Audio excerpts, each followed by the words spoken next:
8절 말씀부터 11장 5절 말씀까지 보겠습니다. 구약성경 980페이지 이사야 10장 28절부터 11장 5절 말씀까지 봉독합니다. 그가 아얏에 이르러 미그론에 지나 믹마스에 그의 장비를 두고 산을 넘어 게바에서 유숙함에 라마는 떨고 사울의 기부하는 도망하도다. 딸 갈리마 큰 소리로 외칠지어다. 라이사야 자세히 들을지어다.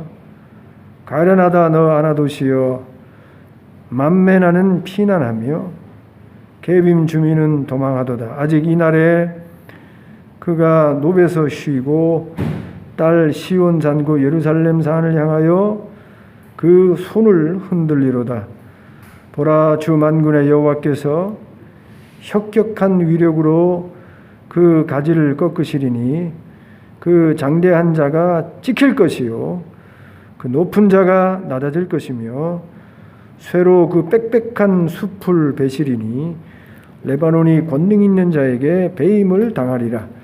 이새의 줄기에서 한 싹이 나며 그 뿌리에서 한 가지가 나서 결실할 것이요 그의 위에 여호와의 영 곧 지혜와 총명의 영이요 모략과 재능의 영이요 지식과 여호와를 경외하는 영이 강림하시리니 그가 여호와를 경외함으로 즐거움을 삼을 것이며 그의 눈에 보이는 대로 심판하지 아니하며 그의 귀에 들리는 대로 판단하지 아니하며 공의로 가난한 자를 심판하며 정직으로 세상에 겸손한 자를 판단할 것이며 그의 입의 막대기로 세상을 치며 그의 입술의 기운으로 악인을 죽일 것이며 공의로 그의 허리띠를 삼으며 성실로 그의 몸의 띠를 삼으리라. 아멘.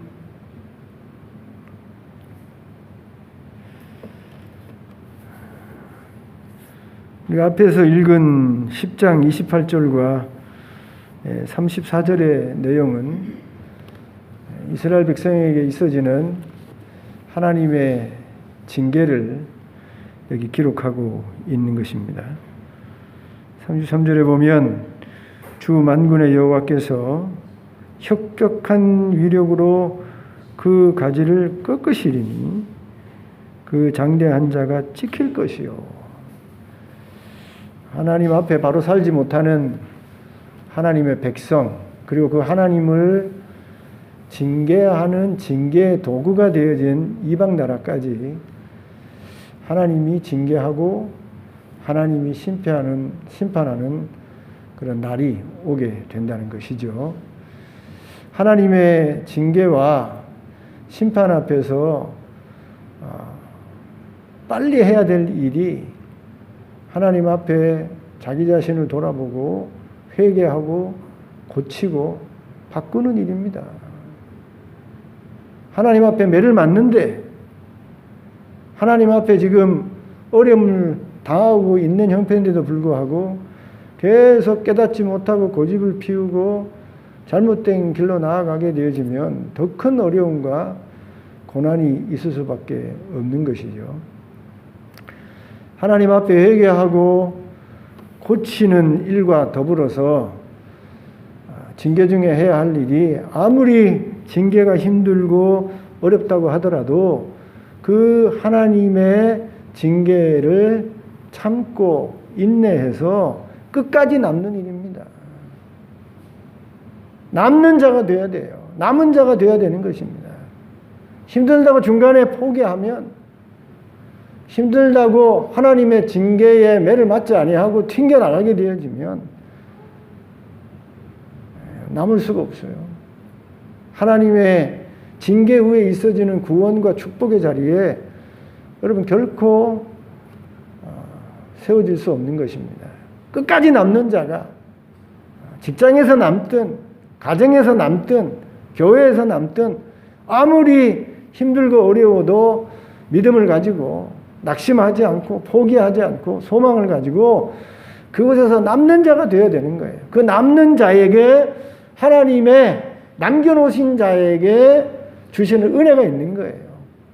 남지 않으면 중간에 포기하고 중간에 빠져나가고 중간에 여러분 헤어지고 중간에 다른 길로 걸어가게 되어지면 끝까지 인내로 소망을 가지고 남은 자에게 주시는 하나님의 은혜와 축복을 잡을 수 없는 거예요. 가질 수 없는 것입니다. 앞에서 살펴본 대로 하나님의 징계와 하나님의 이 훈련은요, 그 목적과 이유가 우리를 고쳐서 바르게 하기 위한 것입니다. 망하게 하려는 게 아니에요. 어떻게 하든지 정신 차려서 고쳐서 더 복된 자리로, 더 은혜스러운 자리로 다시 데려오게 하기 위해서, 세우기 위해서 하나님이 징계를 하시는 것이죠. 그래서 하나님은 항상 징계 가운데, 그 징계 가운데 낙심하지 않고 포기하지 않을 소망의 소식, 기쁨의 소식을 우리 하나님이 징계 가운데 항상 허락해 주신다는 사실을 저와 여러분이 기억해야 하는 것입니다. 오늘도 앞에 28절과 28절부터 34절의 내용은 하나님이 이스라엘 백성 가운데 있게 하실 징계에 대한 내용이죠. 그런데 이런 징계만 기록해 놓은 것이 아니라 징계의 목적이 고쳐서 바르게 해서 다시 은혜의 자리로, 축복의 자리로 돌아오게 하기 위한 것이기에 하나님은 징계 가운데서도 하나님의 백성이, 하나님의 자녀가 낙심하고 절망하지 아니하도록 소망을 가질 기쁨의 소식, 신약 시대로 말하면 복음의 소식, 좋은 소식을 항상 들려주시는 것입니다. 징계 가운데 있는 이스라엘 백성에게 여기 11장 1절부터 5절의 말씀은 정말 좋은 소식, 정말 기쁨의 소식, 이스라엘 백성이 어떤 고난 가운데서도 어려운 가운데서도 소망을 가질 그런 여기 복음의 소식을 기록하고 있는데, 그것이 이새의 줄기에서 한 싹이 나며 그 뿌리에서 한 가지가 나서 결실할 것이라는 그러한 복음의 소식인 것입니다. 여러분 잘 알듯이 이새의 줄기에서 한 싹이 나며 메시아에 대한 여러분 소식인 거예요. 지금 아수르로 잡혀가서 언제 이스라엘 백성이 다시 고향 땅으로 돌아올지 알 수 없는 것입니다. 다 뿔뿔이 흩어졌어요. 나라가 망했어요. 그런데 그렇게 뿔뿔이 흩어져서 언제 다시 고향 땅으로 돌아올지 모르는 그 백성에게 하나님이 메시아가 오신다. 메시아가 오신다. 그래서 징계받아서 뿔뿔이 흩어진 자들이 다시 하나님의 은혜로 회복되어지고 하나님의 백성으로, 하나님의 자녀로 다시 구원과 하나님의 축복 속에 세워지는 날이 오게 될 것이다 라는 이 좋은 소식을 하나님이 허락해 주시는 것입니다. 하나님께서 이런 좋은 복음의 소식을 우리에게 들려주시지 아니하시고 그냥 몽둥이와 매를 들어서 하나님이 때리기만 한다고 한다면, 무섭게 하나님이 채찍질만 한다고 한다면 우리가 어떻게 소망을 가질 수 있겠습니까? 하나님은 사랑의 아버지이시기에 우리를 징계하시되 항상 사랑을 가지고 매를 드시고, 그런 사랑의 아버지이시기에 항상 징계 가운데 이런 좋은 소식을 우리에게 들려주셔서 소망을 가지게 하시는 것이죠. 오늘은 여기 11장 1절부터 5절에 기록되어진 이 메시아의 좋은 소식, 이 소식을 우리가 생각해 보면서 저와 여러분이 은혜를 나누기를 원합니다. 징계 가운데 하나님이 소망으로 주실 이 메시아를 여기 1절부터 5절까지 이 네 가지로 이 메시아가 어떤 메시아가 될 것을 여기 설명하고 있습니다. 첫째로 우리가 읽은 대로 이 메시아는 이새의 줄기에서 그리고 이새의 뿌리에서 나게 된다는 것입니다. 이 말씀은 다윗의 혈통으로 다윗의 계통에서 메시아 그리스도가 오신다는 것이죠. 하나님이 일찍이 다윗에게 조금 어려운 말로 신탁을 주셨어요. 신탁. 다윗이 자기는 백향목 궁전에 살고 있는데 하나님의 괴는 아주 낡아 빠진 천막에 있는 것을 마음 아파해서 하나님 앞에 성전이 되어드릴 좋은 마음을 가지게 되어졌습니다. 여러분도 이런 꿈 좀 꾸세요. 여러분 잘 먹고 잘 사는 일만 생각하지 마시고 다윗처럼 말이에요. 이런 하나님이 기뻐하시고 멋있는 꿈을 한번 꾸어보세요. 그래서 하나님 앞에 성전을 지어드릴 그런 큰 꿈을 가지게 되어졌는데 하나님께서 이 다윗의 좋은 그 꿈을 그런 마음을 허락하지 않는 겁니다. 왜냐하면 잘 아시다시피 다윗이 전쟁터의 장수로 수많은 사람을 살육하지 않았습니까? 그 전쟁이 다 하나님의 전쟁, 하나님이 함께 하시고 하나님이 인정하시는 그래서 하나님의 백성을 구원한 하나님이 기뻐하시는 전쟁이었지만 그 전쟁으로 인해서 수많은 생명의 피를 흘리게 된 것입니다. 다윗의 손에는 그런 피가 가득한 거예요.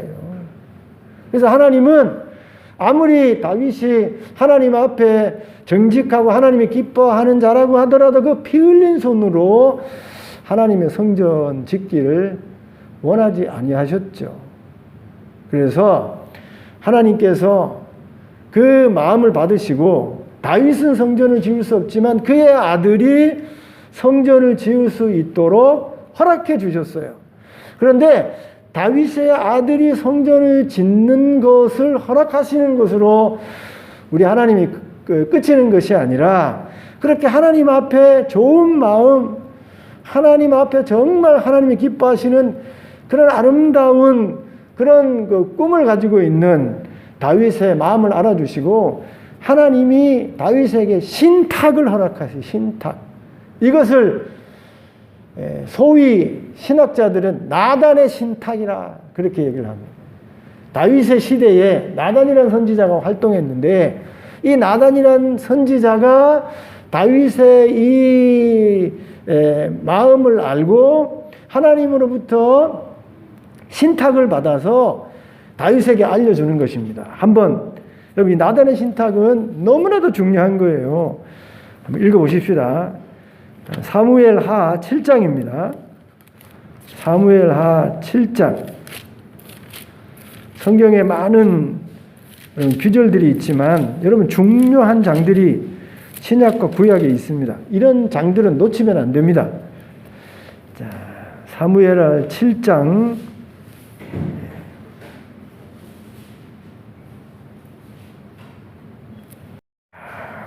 7장 12절입니다. 12절부터 17절까지 다 같이 한번 읽어봅니다. 시작. 내 수완이 차서 내 조상들과 함께 누울 때에 내가 내 몸에서 날 내 씨를 내 뒤에 세워 그의 나라를 견고하게 하리라. 그는 내 이름을 위하여 집을 건축할 것이요 나는 그의 나라 왕위를 영원히 견고하게 하리라.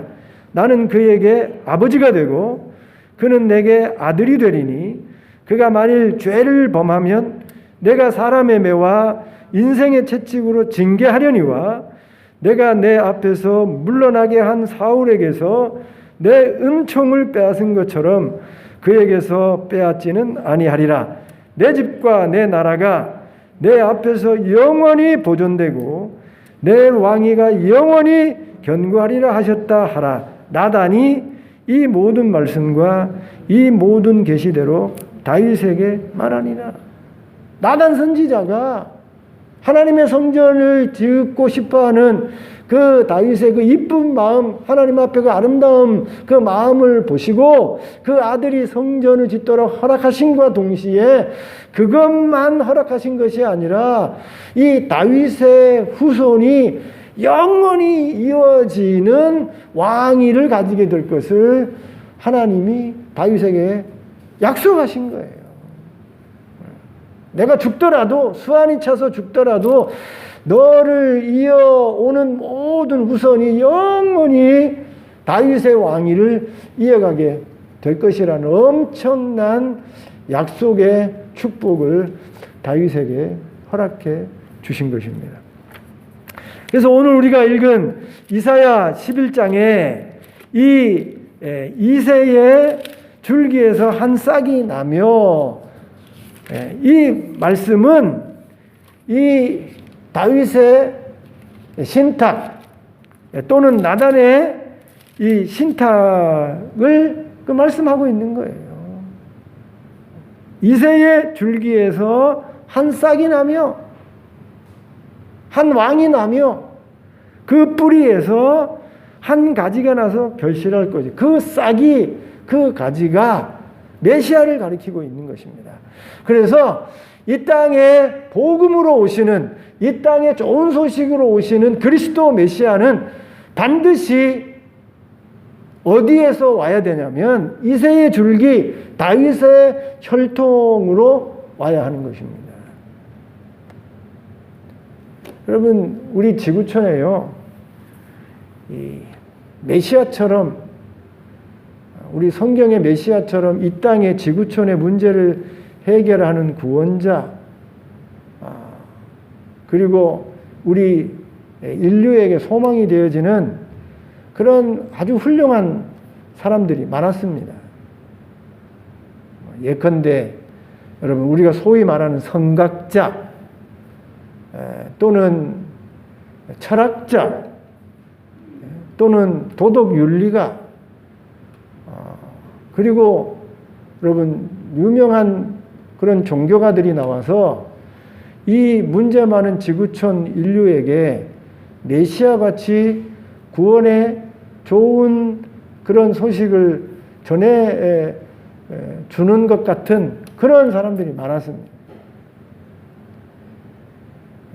여러분, 소크라테스는 정말 대단한 철학자 아닙니까? 이 서양 철학이 누구부터 비롯되냐면 이 소크라테스부터 시작하는 거예요.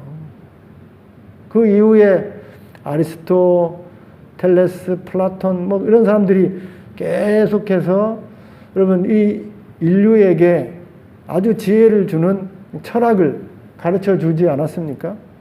그런 철학자들이 문제 많은 세상을 철학으로 구원할 것 같은 그런 일들을 했던 것이죠. 그 다음에 동양에서는요, 동양 철학의 시작이라고 한다면 공자라고 할 수 있어요. 공자, 맹자. 그 뒤에 이어서 뭐 노자, 뭐 그 다음에 뭐 쭉 나오죠. 장자, 아까 쭉 나오게 되어지는데, 여러분 공자라는 사람의 철학을 보게 되어지면 우리 기독교의 사랑의 이 교훈하고 아주 닮아 있는 것을 볼 수 있습니다. 중국에서는 지금도 공자하면 좀 대단하지 않습니까? 그래서 이 공자의 가르침이 문제 많은 세상을 고쳐줄 것 같은, 그래서 메시아 같은 그런 모습의 공자의 모습을 우리가 볼 수 있는 거예요. 세상 사람은 그렇게 보기도 하죠. 그리고 얼마나 많은 종교가들이 있습니까? 부처도 마찬가지예요. 부처도 그 문제 많은 인도에 말이에요, 한 나라의 왕자로 태어나서, 그리고 그 사람이 깨달은 바가 있어서 보리스 나무 아래에서 말이에요, 깨닫고 말이에요, 우리 인류에게 이 오욕칠정으로 있어지는 문제에 대해서 지적을 하고 욕심을 버리고 그리고 평안한 삶을 살게 하는 그런 종교를 만들지 않았습니까? 그래서 많은 사람들이 지금도 이 부처를 이 구원자로 자기네 문제와 삶을 해결해주는 구원자로 우리 성경식으로 말하면 메시아로 보고 있는 것이죠. 모하메드도 마찬가지입니다. 모하메드도 어느 날 이 사람이 깨달아서 말이에요. 그래서 그 하나님을 자기가 만났다는 그런 사실을 이 코란에 기록해서 많은 사람이 지금 이 모하메드를 그 메시아로 구원자로 지금 믿고 따르고 있지 않습니까? 여러분 우리 지구촌의 문제를 해결하는 구원자, 좋은 소식을 전하는 말씀드린 대로 철학자, 무슨 종교가 뭐 많은 사람들이 있는 것입니다. 그런데 지금도 많은 사람들이 그런 사람들을 구원자로 좋은 문제 해결을 하는 그러한 메시아 같은 사람들로 보고 있지만 이 성경은요, 우리를 구원할 진정한 메시아는 이새의 줄기에서 한 싹이 나며 그 뿌리에서 한 가지가 나서 결실할 것이요. 다윗의 혈통으로 오지 아니하면, 이새의 줄기로 오지 아니하면 우리 지구촌의 우리 인류의 진정한 구원자, 진정한 메시아 그리스도가 되지 못한다는 거예요. 진정한 메시아 구원자, 좋은 소식을 전하는 이 복음의 소식이 되어지는 메시아는 다윗의 혈통으로만 와야 돼요. 다윗의 혈통으로. 두 번째로요. 이 메시아는 하나님의 영으로 충만하게 되는 메시아라는 것입니다. 그래서 2절에 보면 그의 위에 여호와의 영 곧 지혜와 총명의 영이요 모략과 재능의 영이요 지식과 여호와를 경외하는 영이 강림하시리니. 여러분 메시아 위에 다윗의 혈통으로 오신 메시아가 그리스도라고 하는 그 분 위에 하나님의 영이 임하지 않으면, 하나님의 영이 충만히 역사하지 않으면 그 메시아는 메시아라고 할 수 없는 거예요. 정말 하나님이 이 땅의 구원을 위해서, 우리의 구원을 위해서 하나님이 보내주실 메시아 그리스도는 그 위에 하나님의 영이 충만하게 임해야 하는 것입니다. 그분만이 메시아가 될 수 있는 거예요. 우리 예수님께서 세례 요한에게 세례를 받으실 때에 무슨 일이 벌어졌습니까? 다른 사람에게는 나타나지 않는 놀라운 현상이 벌어지지 않았습니까? 여러분 요한이 첫눈에 예수님을 하나님의 아들로 알아보지 못했어요. 그 성령 충만해서 그 능력의 엘리야의 권능을 가지고 이 땅에 와서 사람들에게 세례를 베풀었던 그 세례 요한도 예수님을 죄를 지고 간 하나님의 양으로 첫눈에 알아보지 못했어요. 어떻게 알아봤냐면 그가 예수님에게 세례를 줄 때에 다른 사람과 다르게 예수님 머리 위에만 비둘기 같은 성령이 임했던 것입니다. 그래서 그 예수님 머리 위에 비둘기 모양으로 임한 그 성령을 보고 이분이 하나님이 보내신 하나님의 아들이구나, 메시아구나, 그리스도이구나 라는 사실을 세례 요한이 알고 그때부터 예수님을 군중에게 소개하기를 세상 죄를 지고 가는 하나님의 어린 양, 하나님의 아들로 전하고 소개할 수 있었던 것입니다. 세례 요한이 예수님을 하나님이 보내신 아들로 메시아로 알아볼 수 있도록 하나님께서 예수님 머리 위에 성령을 임하게 하신 거예요. 여러분, 예수님께서 3년 동안 복음을 전하실 때에 사람이라면 할 수 없는, 하나님만이 할 수 있는 많은 기적과 이적을 행하지 않았습니까? 안진뱅이가 일어나고 소경이 눈을 뜨고 귀머거리 귀가 열리고 문둥병에 병이 고쳐지고 오병이어의 기적을 일으키고 칠병이어의 여러분 기적을 일으키고 여러분 바람과 파도를 잔잔하게 하고 무리를 걷고 죽은 사람을 살리고 여러분 이런 일은 저와 여러분이 할 수 없는 일이에요. 보통의 성령을 가진 사람이 여러분 이런 일을 할 수 없는 것입니다. 여러분 예수님이 하신 기적과 이적은 세상의 마술사 여러분 귀신들도 기적과 이적을 행하는데 세상의 마술사나 귀신들이 할 수 있는 그런 정도의 기적과 이적이 아니에요. 예수님이 일으킨 기적은 하나님만이 할 수 있는 소위 말해서 올마이티 전능하신 하나님만 할 수 있는 그런 기적과 이적을 우리 예수님이 군중들 앞에서 행하신 것입니다. 그런데 이런 전능한 능력을 예수님이 어떻게 할 수 있었냐면 성경에 기록하기를 하나님이 성령을 기름 붓듯 하셔서 성령을 예수님에게 하나님이 기름 붓듯 하셔서 성령의 능력으로 이런 하나님만이 할 수 있는 놀라운 기적과 이적을 예수님이 행했다는 것입니다. 여러분 성령이 하나님의 영이 임하지 않으면 하나님의 영이 함께 하지 않으면 하나님의 영이 부어지지 않으면 메시아가 아닌 거예요. 여러분 이사야 선지자는 징계 가운데 복음이 되어지고 징계 가운데 소망이 되어지는 앞으로 오실 메시아에 대해서 여기 분명히 언급해 놓기를 앞으로 오실 메시아 그리스도는 하나님의 영에 충만하게 될 것이다. 그렇게 말씀하고 있는 것입니다. 세 번째로요. 징계 가운데 복음으로 오시는 이 소망의 메시아는 공의와 정의로 통치하시는 메시아라는 것입니다. 공의와 정의로 통치하시는 메시아라는 것입니다.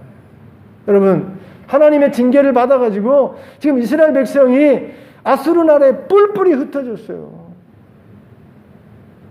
여러분 그렇게 뿔뿔이 흩어진 그 이스라엘 백성들이 앞으로 이제 바벨론에 잡혀갈 이스라엘 백성들이 그 아수르와 바벨론 나라에서 얼마나 많은 불의를 당하겠습니까? 나라 빼앗긴 백성이에요. 여러분 바벨론 아수르 나라 사람들은 그 나라의 인류의 위치에 있지만 여러분 지금 이스라엘 나라에서 포로로 잡혀온 이스라엘 백성은 아수르 나라에 살아도 바벨론 나라에 살아도 인류가 될 수 없어요. 삼류인 것입니다. 삼류, 사류의 인생을 살아야 되는 거예요. 식민지 백성이기에 나라를 잃은 백성이기에 여러분 인류처럼 살 수가 없어요. 그렇게 대접을 받으면서 살 수가 없는 것입니다. 여러분 포로로 잡혀온 자로서 여러분 많은 불의와 불공평을 겪으며 살아야 되는 거예요. 우리 박은희 집사님 독일에서 오래 사셨는데 아무리 여러분 그 독일의 인권이 선진국 사회라고 하더라도 이방인으로 한국 사람으로 독일에 사는 일이 쉬운 일이 아닌 거예요. 많은 이 독일인이 아닌 독일인이지만 이제 몸은 한국인이기에 한국인으로 독일이라는 나라에서 살아갈 때에 이 독일 사람으로 받는 그런 불의와 불공평을 겪었을 거예요. 그 이민자의 고통인 것입니다. 제가 영국에 가서 공부할 때도 여기 제가 할 수 있는 일이 무엇인 줄 압니까? 청소에 청소, 백화점 청소. 그거 청소했어요. 그 다음에 BT라고 말해 우리나라 KT 같은 회사에 가가지고 그 청소하는 일이었어요. 런더리라 그래가지고 여러분 세탁소에 가가지고 그 세탁하는 일을 제가 일을 했습니다. 그럼 왜 그런 일을 합니까? 제가요 정말 여기 한국에서는 인류 기술자입니다. 한전에서 여러분 대단한 기술자예요. 배울 만큼 배웠지 않습니까? 대학원 나왔으니 뭐 부족한 게 뭐가 있겠어요? 그럼 얼마든지 그 나라에서 고급 일을 할 수 있는 겁니다. 그런데 고급 일을 안 줍니다. 그 나라의 학생으로 와서 공부하는 자에게는 좋은 일자리를 주지 않아요. 그저 청소하는 일, 그야말로 허드렛 일만 할 수 있는 것이에요. 그러면서 여러분 얼마나 서름을 많이 겪은 줄 압니까?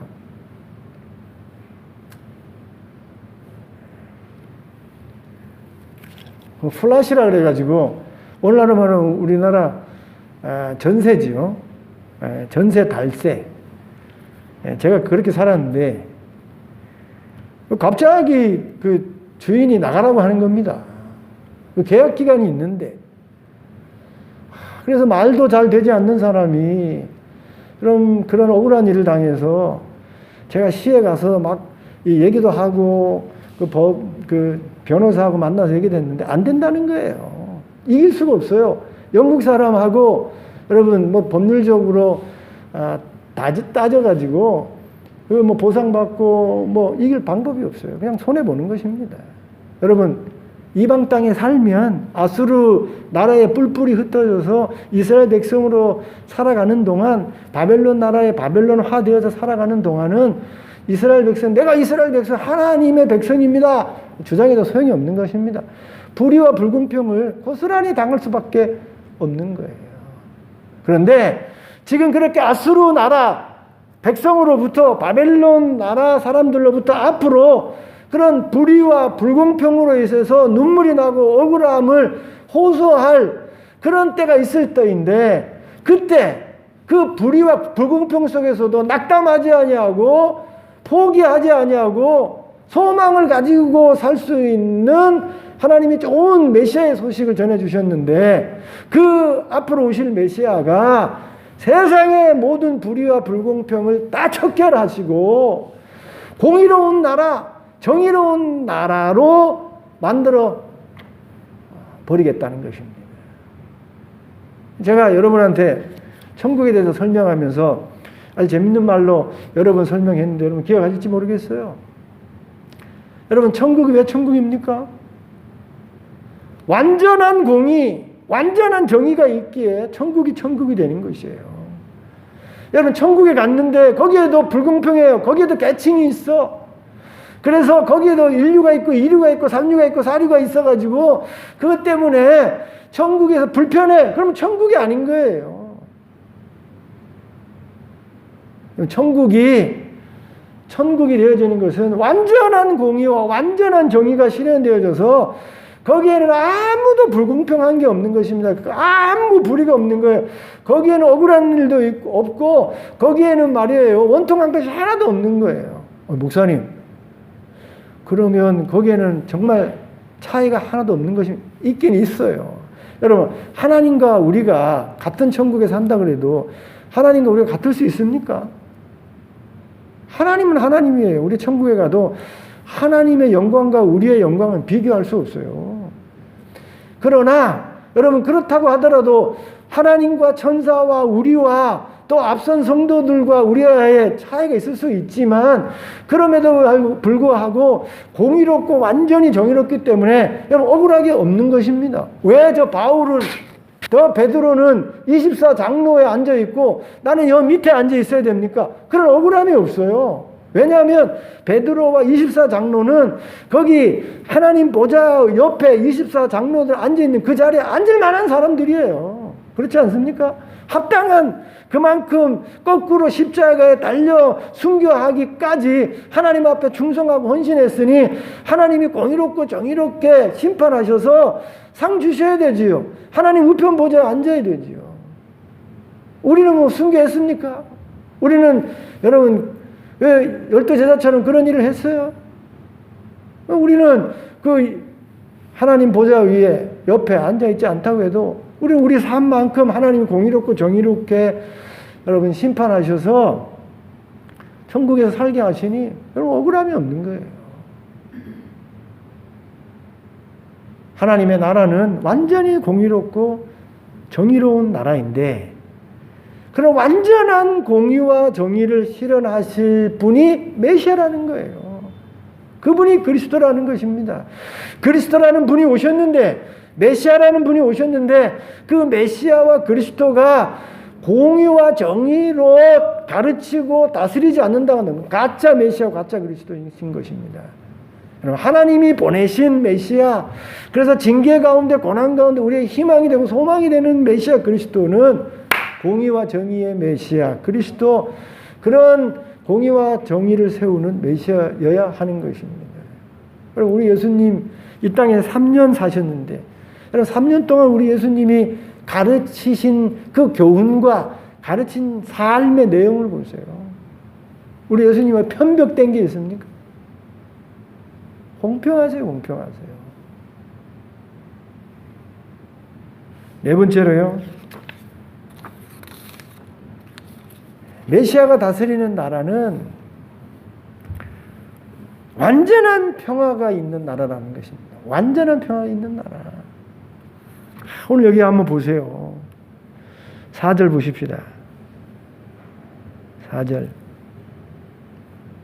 공의로 가난한 자를 심판하며 정직으로 세상의 겸손한 자를 판단할 것이며 그의 입의 막대기로 세상을 치며 그의 입술의 기운으로 악인을 죽일 것이며 공의로 그의 허리띠를 삼으며 성실로 그의 몸에 띠를 삼으리라. 메시아가 여러분 다스리는 방법이 공의와 정의예요. 여러분 우리나라가, 저와 여러분이 지금 살고 있는 이 대한민국이라는 나라가 정말 평화로운 나라, 정말 좋은 나라가 되려면 이 땅에 공의와 정의가 실현이 되어져야 하는 것입니다.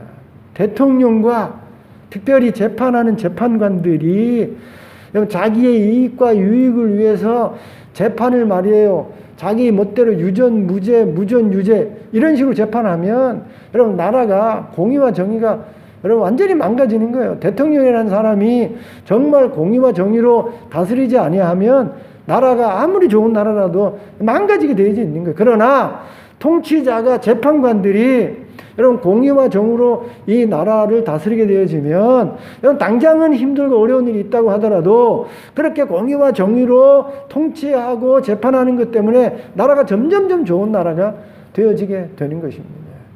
여러분 메시아가 앞으로 이 땅을 구원하러 오시는, 하나님이 보내시는 메시아는 완전히 공의롭고 정의로운 분이라서 그 공의와 정의로 세상을 통치하고 다스리게 되어지는데, 그렇게 공의와 정의로 이 세상을 통치하고 다스리니 그 다스리는 세상이 완전히 평화로운 세상이 되어진다는 것입니다. 그래서 여러분 6절 9절 오늘 읽지 아니했어요. 오늘 읽지 아니했는데 한번 같이 읽으십시다. 읽지 아니했으니까 다시 시작. 그때에 이리가 어린 양과 함께 살며 표범이 어린 염소와 함께 누우며 송아지와 어린 사자와 살찐 짐승이 함께 있어 어린아이에게 끌리며 암소와 곰이 함께 먹으며 그것들의 새끼가 함께 엎드리며 사자가 소처럼 풀을 먹을 것이며 젖먹는 아이가 독사의 구멍에서 장난하며 젖된 어린아이가 독사의 굴에 손을 넣을 것이라. 내 거룩한 산 모든 곳에서 해됨도 없고 상함도 없을 것이니 이는 물이 바다를 덮은 같이 여호와를 아는 지식이 세상에 충만할 것임이라. 여호와께서 보내실 메시아는 공의와 정의의 사도라서 공의와 정의로 세상을 통치하고 다스려서 완전한 평화가 오기에 그 완전한 공의와 정의로 다스리는 메시아의 나라 속에는 해됨이 없어요. 상함이 없어요. 놀라운 기적이 일어나는 것입니다. 어린아이가 독사 구멍에 손을 넣어도 여러분 독사가 물지 않아 설령 물어도 독이 없는 거예요. 여러분 곰과 사자가 서로 말이에요, 아이하고 뒹구는 그런 세상이 펼쳐지게 되는 것입니다. 상상할 수 있겠어요? 여러분 공의와 정의가, 이 땅의 공의와 정의가 실현되면 실현될수록 여러분 이런 평화롭고 아름다운 세상이 되어지는 거예요.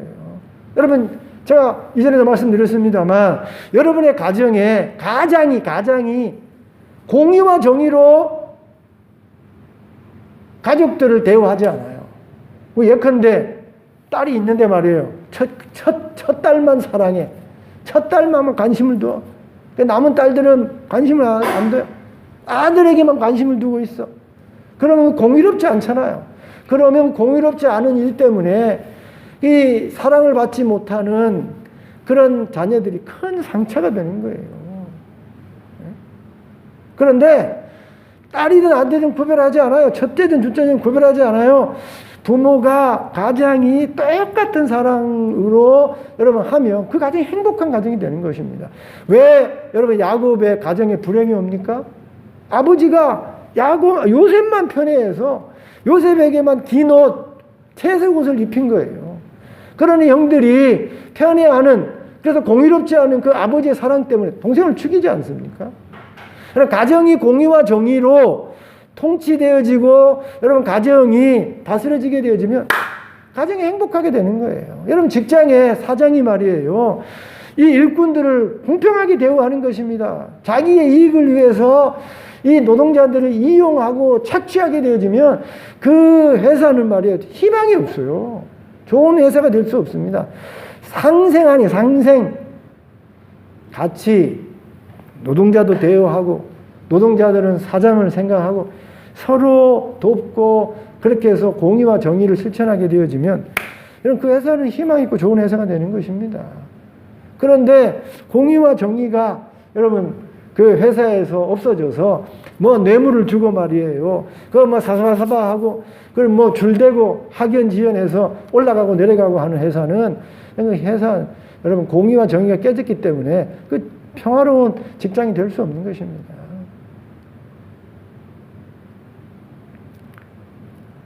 메시아가 오셔서 공의와 정의로 통치하시기에 그런 메시아가 다스리는 나라는 완전한 평화, 이런 상상할 수 없는 일이 여러분 벌어지게 되는 것입니다.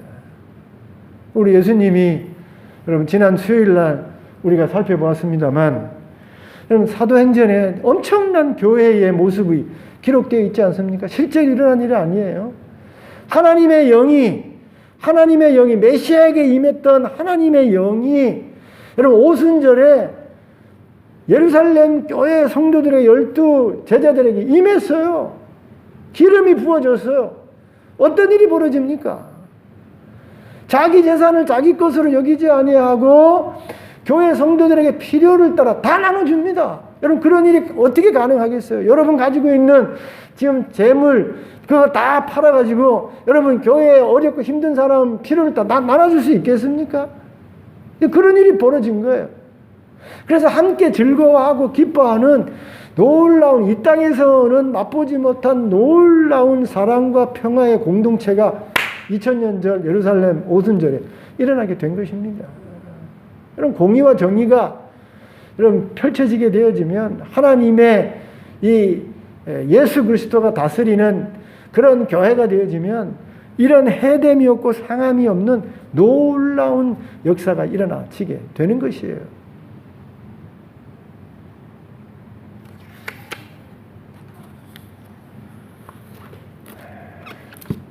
말씀드린 대로 이 지구촌에 소위 구세주로 여기는 교회식으로 말하면 기독교식으로 말하면 메시아처럼 여겨지는 인물들이 얼마나 많았으면 소크라테스도 말이에요.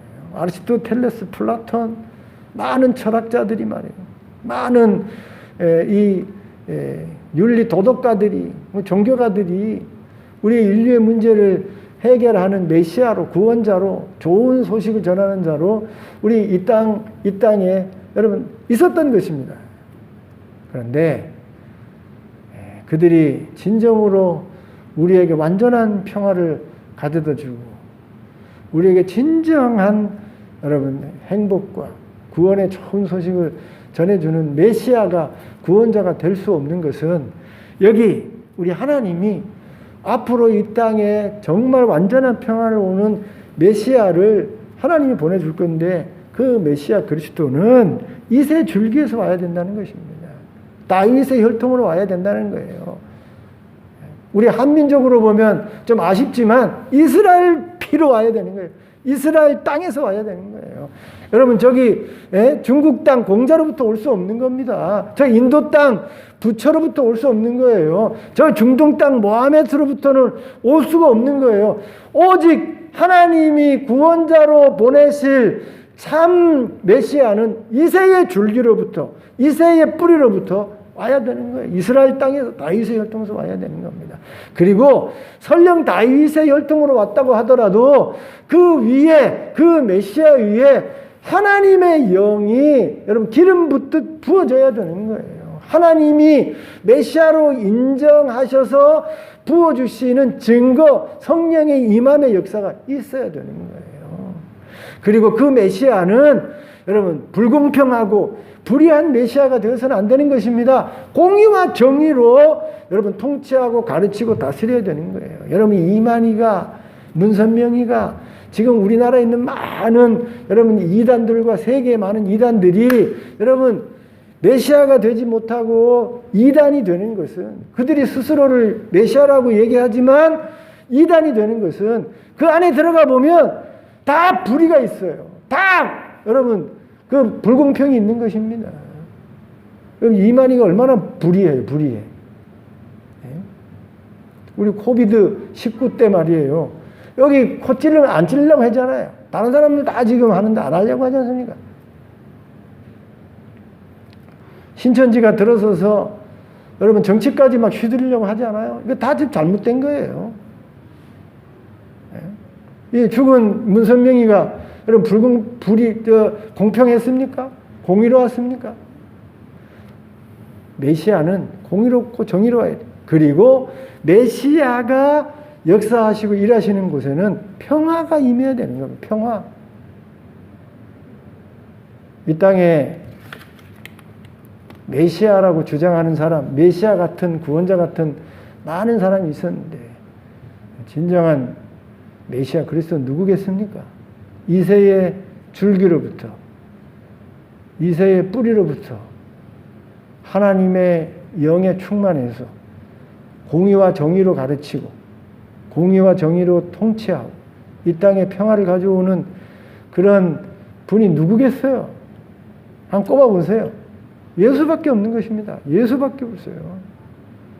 예수님만 하나님이 징계 가운데, 이 땅의 고난 가운데 우리의 문제를 해결해 주시고 우리의 소망이 되시는 유일한 메시아가 되시는 것입니다. 저와 여러분이 메시아이신 예수님을 나의 하나님으로 받아들이고 영접하고 믿고 섬겨야 하는 것입니다. 여러분, 죽을 때는요, 그때는 진실한 것이죠. 지금은 다 예수 믿는 것 같아요. 다 예수님 영접한 신자 같습니다. 그런데 죽음을 앞두고 나면 그때는 진실한 거예요. 그때는 정말 내가 예수를 믿는지 안 믿는지가 드러나는 것입니다. 이 예수를 여러분의 구주로, 여러분의 그리스도로, 여러분의 메시아로 여러분 믿습니까?